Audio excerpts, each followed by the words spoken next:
Merci, Monsieur le Président. Mes chers collègues, Monsieur le Ministre. Alors, j'ai compté, il y a donc depuis le début de cette mandature, 3 textes déjà en 2 ans. Ça fait un texte par an qui évoque la confiance.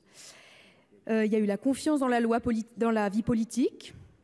Je peux peut-être douter, nous pouvons douter de la façon dont elle a effectivement eu des résultats positifs. Le niveau de confiance dans la vie politique, je crois, n'a pas beaucoup augmenté.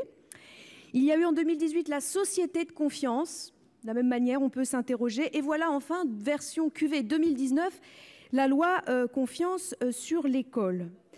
Alors, je vais vous le dire, je pense que la confiance est un peu comme l'amour. Et comme disait Pierre Desproges, il y a ceux qui en parlent, puis il y a ceux qui en donnent les preuves, qui la font. Et je crois que la confiance est effectivement créer les conditions de son exercice. Ce sont des pas mutuels qu'on fait les uns vers les autres. Et à ce titre, je pense que retirer cet article qui n'a, comme cela a été dit, que très peu de portée normative, ou alors c'est pour définir plus tard ce que serait cette exemplarité, eh bien, un premier pas pourrait être de le retirer s'il n'est pas si utile.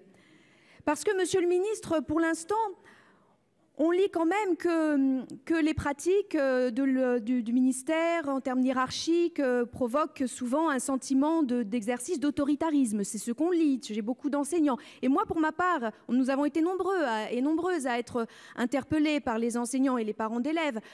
On a plutôt le sentiment de personnel qui commence à craindre dans le fait d'exprimer leurs idées sur la façon dont leur travail peut s'exercer. Donc je pense que, eh bien, si vous voulez rétablir la confiance, étant donné le peu de portée normative, et tout le monde s'y accorde, eh bien, retirez cet article et soutenez les amendements de suppression de cet article. Vous ferez certainement un pas vers la confiance.